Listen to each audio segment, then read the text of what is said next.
Hi all, welcome back to my channel. ಯಾರೆಲ್ಲ ಇನ್ನೂ ನನ್ನ ಚಾನಲ್ ಸಬ್ಸ್ಕ್ರೈಬ್ ಮಾಡಿಲ್ಲ, ಇವಾಗಲೇ ಸಬ್ಸ್ಕ್ರೈಬ್ ಮಾಡಿ. ಹಾಗೆ ಪಕ್ಕದಲ್ಲಿರ್ತಕ್ಕಂಥ ಬೆಲ್ ಐಕಾನ್ನ ಕೂಡ ಪ್ರೆಸ್ ಮಾಡಿ.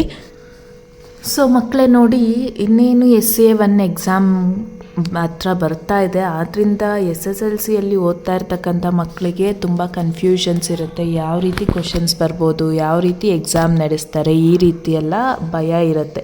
ಸೊ ನಿಮ್ಗೊಂದು ಐಡಿಯಾ ಸಿಕ್ಕಿದ್ರೆ ಕ್ವಶನ್ ಪೇಪರ್ ಯಾವ ರೀತಿ ಬರುತ್ತೆ ಅಂತ ನಿಮಗೆ ಯೂಸ್ಫುಲ್ ಆಗ್ಬೋದು. ಇದು ಪ್ರಥಮ ಭಾಷೆ ಕನ್ನಡ ವಿದ್ಯಾರ್ಥಿಗಳಿಗೆ ಇರ್ತಕ್ಕಂಥ ಕ್ವಶನ್ ಪೇಪರ್. ಆ್ಯಕ್ಚುಲಿ ಈ ವರ್ಷದ್ದು ಅಂತಂದರೆ 2025-26ನ ಮಾಡೆಲ್ ಕ್ವಶನ್ ಪೇಪರ್ ಆಗಿರುತ್ತೆ.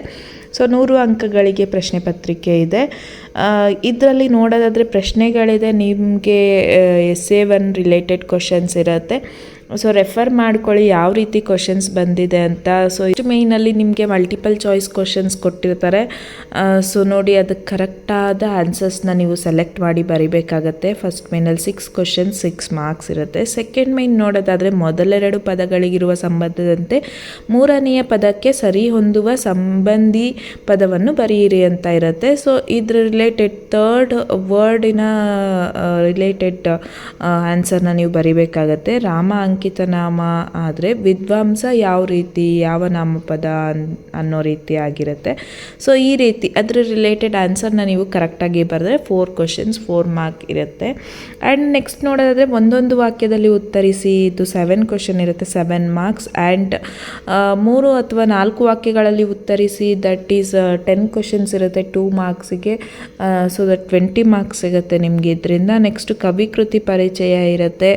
2 ಕವಿಗಳ ಪರಿಚಯವನ್ನು ನೀವು ಮಾಡಿಕೊಡ್ಬೇಕಾಗತ್ತೆ. ಅದಕ್ಕೆ 3 ಮಾರ್ಕ್ಸ್ ಇರುತ್ತೆ ಒಂದೊಂದು ಪರಿಚಯಕ್ಕೆ. ಆ್ಯಂಡ್ ಟೋಟಲ್ 6 ಮಾರ್ಕ್ಸ್ ಆಗುತ್ತೆ. ನೆಕ್ಸ್ಟು ಪ್ರಸ್ತಾರ ಹಾಕಿ ಗಣ ವಿಭಾಗ ಮಾಡಿ ಛಂದಸ್ಸನ್ನು ಹೆಸರಿಸಬೇಕು. ಅದಕ್ಕೂ ಕೂಡ 3 ಮಾರ್ಕ್ಸ್ ಇರುತ್ತೆ.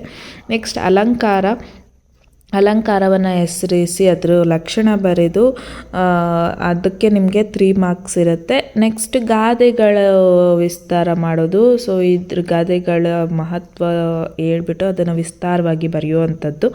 ಸೊ ಅದಕ್ಕೂ ಕೂಡ 1 ಬರಿಬೇಕು, 1ಕ್ಕೆ 3 ಅಂಕಗಳಿರುತ್ತೆ. ನೆಕ್ಸ್ಟ್ ನೋಡೋದಾದರೆ ಸಂದರ್ಭ ಮತ್ತು ಸ್ವಾರಸ್ಯಗಳನ್ನು ಬರೆಯುವುದಿರುತ್ತೆ. ಸೊ 1ಕ್ಕೆ 3 ಮಾರ್ಕ್ಸ್ ಇರೋ ರೀತಿ 6 ಕ್ವಶನ್ಸ್ ಇರುತ್ತೆ ನಿಮಗೆ. ಸೊ ಅದಕ್ಕೆ ಕರೆಕ್ಟಾಗಿ ಆನ್ಸರ್ ಮಾಡೋದ್ರಿಂದ ನಿಮಗೆ 18 ಮಾರ್ಕ್ಸ್ಗಳು ಸಿಗುತ್ತೆ. ನೆಕ್ಸ್ಟು ಪದ್ಯವನ್ನು ಬರೆಯುವಂಥದ್ದಿರುತ್ತೆ. ಅದಾದ ನಂತರ ಪದ್ಯದ ಸಾರಾಂಶ ಬರಿಬೇಕಾಗತ್ತೆ. ನೆಕ್ಸ್ಟು 8-10 ವಾಕ್ಯಗಳಲ್ಲಿ ಉತ್ತರಿಸಿ ಇರುತ್ತೆ. ಅದಾದ ನಂತರ ನಿಮಗೆ ಪ್ಯಾಸೇಜ್ ರೈಟಿಂಗ್ ಇರುತ್ತೆ. ಕರೆಕ್ಟಾಗಿ ಪ್ಯಾಸೇಜ್ನ ಮನಸ್ಸಲ್ಲೇ ಓದ್ಕೊಂಡು ಅದಕ್ಕೆ ಆನ್ಸರ್ ಮಾಡಬೇಕಾಗಿರುತ್ತೆ. ಪತ್ರಲೇಖನ ಇರುತ್ತೆ. ನೆಕ್ಸ್ಟು ಪ್ರಬಂಧ ಲೇಖನ ಇರುತ್ತೆ. ಇದಿಷ್ಟು 100 ಅಂಕಗಳ ಪ್ರಶ್ನೆ ಪತ್ರಿಕೆಯಾಗಿರುತ್ತೆ.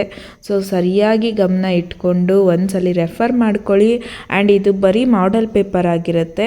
ಸೊ ಇದೇ ರೀತಿ ಪ್ರಶ್ನೆಗಳು ಸಂಭವಿಸಬಹುದು ಅಂತಕ್ಕಂಥ ಮಾಡೆಲ್ ಪೇಪರ್ ಆಗಿರುತ್ತೆ. ಇದರಿಂದ ನಿಮಗೆ ಉಪಯೋಗ ಆಗಿದ್ರೆ ನಿಮ್ಮ ಫ್ರೆಂಡ್ಸ್ ಜೊತೆಗೂ ಶೇರ್ ಮಾಡಿ. Thank you for watching.